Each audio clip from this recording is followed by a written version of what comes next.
Bismillahirrahmanirrahim. Assalamualaikum warahmatullahi wabarakatuh.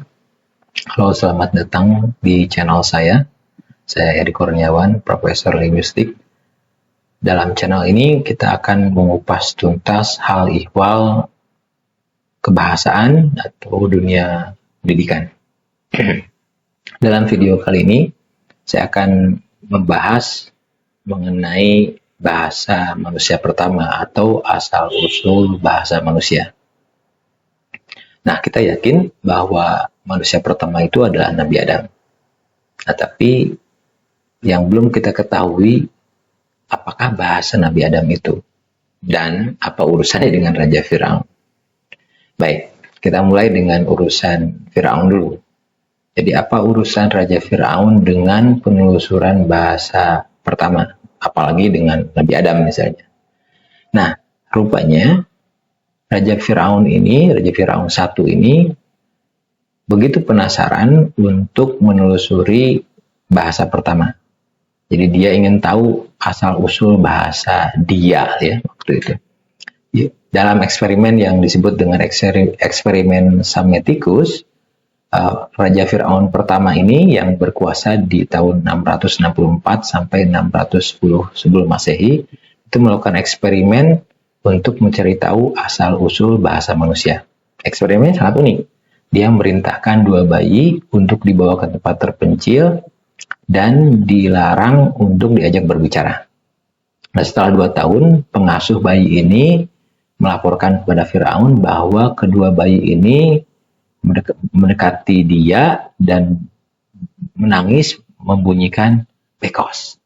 Nah, bekos ini berasal dari bahasa Frigia yang bermakna roti. Nah, dari situ kemudian Firaun menyimpulkan bahwa bahasa manusia pertama itu kemungkinan bahasa Frigia atau bahasa Mesir kuno. Nah, tidak sangka ya, selevel Firaun ternyata memiliki kepenasaran intelektual yang cukup tinggi terkait dengan kebahasaan. Nah, eksperimen serupa juga dilakukan oleh Frederick. Frederick ini adalah Raja Prusia kedua yang melakukan eksperimen mirip dengan Raja Firaun pada tahun 1731. Nah, Frederick memerintahkan bayi untuk dipisahkan dari ibu mereka dan diasuh di bawah pengasuhan perawat yang dilarang untuk berbicara dekat bayi-bayi itu. Sayangnya, eksperimen ini tidak berlanjut karena satu dan lain hal dan tidak ada simpulan dari penelitian Frederick ini. Nah, jadi penelitian-penelitian semacam ini memberikan pelajaran pada kita bahwa ternyata orang zaman old itu sudah punya kepenasaran yang tinggi untuk mencari tahu apa yang menjadi bahasa pertama kita atau asal-usul bahasa manusia.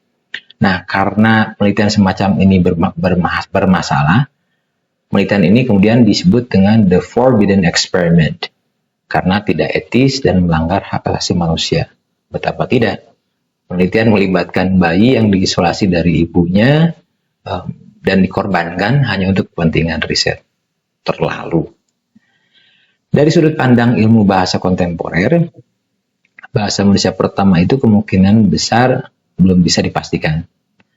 Sampai saat ini belum ada mekanisme prosedur ilmiah yang bisa secara konklusif menelusuri apa itu bahasa pertama. Yang sudah bermunculan itu berupa hipotesis. Nah, salah satunya adalah hipotesis proto-world atau proto-human. Intinya begini, bahwa ada satu bahasa leluhur yang menjadi induk dari semua bahasa lisan yang ada di dunia ini.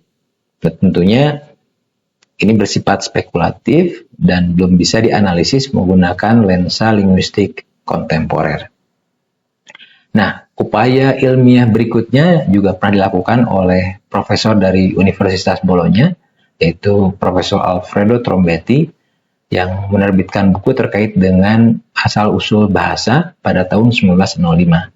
Nah, dia memperkirakan bahwa leluhur bahasa manusia itu kemungkinan diucapkan di antara 100.000 sampai dengan 200.000 tahun yang lalu. Tapi Alfredo tidak sampai menemukan bahasa apa itu. Kemudian teori berikutnya disampaikan oleh Maurice Wadesh pada pertengahan abad 20.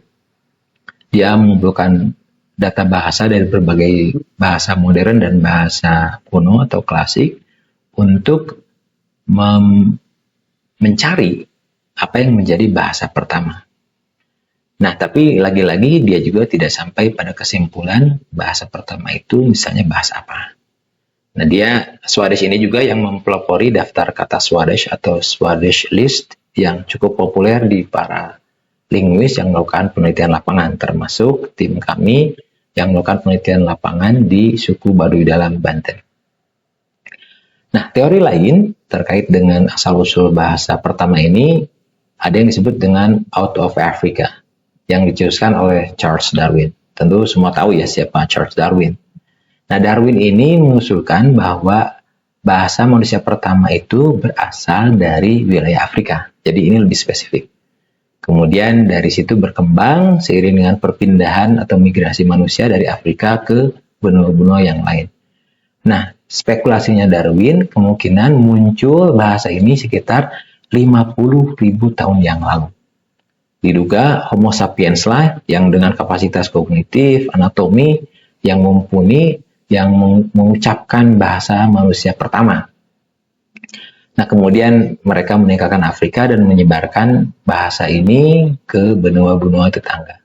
Jadi simpulannya bahasa di Afrika lah dan dari Homo sapiens yang kemudian menjadi bahasa leluhur. Nah, studi lain dilakukan oleh Dr. Quentin Atkinson dari University of Auckland, dan dia juga mengamini temuannya Darwin. Jadi bahwa Afrika sebagai tempat kelahiran bahasa manusia. Nah, dia melakukan analisis terhadap bahasa-bahasa yang ada di dunia sekarang dan kesimpulannya bahasa manusia pertama itu kemungkinan berasal dari sub-Sahara Afrika. Nah, ada laporan dari Science Magazine yang diterbitkan pada tanggal 15 April 2011 yang juga mengungkapkan bahwa bahasa manusia pertama itu kemungkinan muncul di Afrika bagian selatan. Kemudian itu disebarkan melalui migrasi orang leluhur dulu ke seluruh dunia. Nah, pertanyaannya, apakah bahasa yang dimaksud adalah bahasa Nabi Adam? Jangan-jangan Nabi Adam diturunkan oleh Allah dari surga ke Afrika. Walau alam bisawab. Sejauh ini yang saya tahu belum ada bukti ilmiah yang bisa membuktikan asumsi bahwa bahasa manusia pertama itu adalah bahasa Nabi Adam dan bahasa apa itu dan apakah betul Nabi Adam misalnya diturunkan ke Afrika. Yang saya tahu dalam Islam kita yakin bahwa Nabi Adam diajari langsung oleh Allah mengenai bahasa ini. Dalam Al-Quran misalnya surat Al-Baqarah ayat 31, wa'allama Adam al-asma'a kullaha, wa'allama Adam al-asma'a kullaha, dan aku mengajari Adam nama-nama benda seluruhnya. Artinya Allah lah yang langsung mengajari Nabi Adam dengan nama-nama benda. Dengan kata lain, Allah mengajari Nabi Adam bahasa. Ya. Nah, tapi apakah itu bahasa Arab? Karena Al-Quran diturunkan dalam bahasa Arab, nanti kita bahas dalam video-video berikutnya. Terima kasih sudah menonton video ini, semoga bermanfaat. Jangan lupa untuk subscribe, like, dan share video ini. Sekian, Assalamualaikum warahmatullahi wabarakatuh.